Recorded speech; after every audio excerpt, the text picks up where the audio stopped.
یوں ایک برہمن ہندو کے اندر ایک چھوٹی سی کتاب پڑھنے سے ایسی عظیم الشان تبدیلی رونما ہوئی کہ وہ اس صدی کے سب سے بڑے محدث بن گئے۔ اعظم گڑھ یو پی کے ایک گاؤں میں 16 سال کا ایک ہندو لڑکا رہتا تھا۔ برہمن ہونے کے ناطے وہ دوسرے مذاہب سے تعصب بھی رکھتا، لیکن پڑھنے کا بہت شوقین تھا۔ اسلام کے خلاف اعتراضات تلاش کرنے کے شوق میں اس نے اسلام کا مطالعہ شروع کیا۔ اس سلسلے میں اس کے ہاتھ ایک کتاب لگی جس کا نام دین حق تھا، اور پھر اس کتاب نے اس کی زندگی میں انقلاب برپا کر دیا۔ اس تحریر میں دلائل کی مضبوطی نے اس ہندو لڑکے کو اپنے مذہب کے متعلق شک میں ڈال دیا۔ اس نے اپنے پنڈتوں اور استادوں سے ہندو مذہب پر سوالات کیے، لیکن وہ اس کو مطمئن نہ کر پائے۔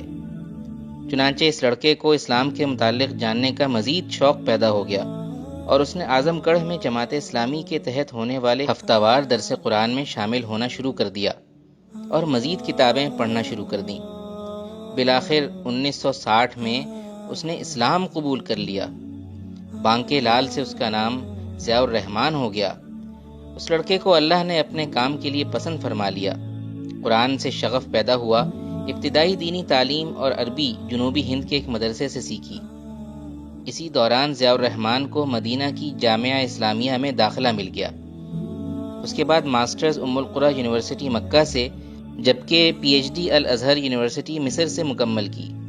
وہ مدینہ کی جامعہ اسلامیہ میں استاد مقرر ہوئے اور ڈین آف فیکلٹی آف حدیث تک بنا دیے گئے۔ انہیں ان کی علمی خدمات کے اعتراف کے طور پر مسجد نبوی میں مدرس مقرر کیا گیا اور سعودی عرب کی اعزازی شہریت بھی دی گئی۔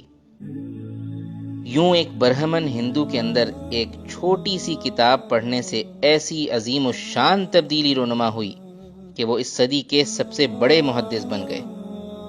ان کا یہ سفر انتہائی حیران کن اور معجزاتی ہے۔ انہوں نے حدیث کے علوم پر کئی کتابیں تحریر کی ہیں، لیکن ان کی ایک کتاب الجامع الکامل فی الحدیث الصحیح الشامل کو عالم اسلام کی منفرد کتاب ہونے کا اعزاز حاصل ہوا ہے۔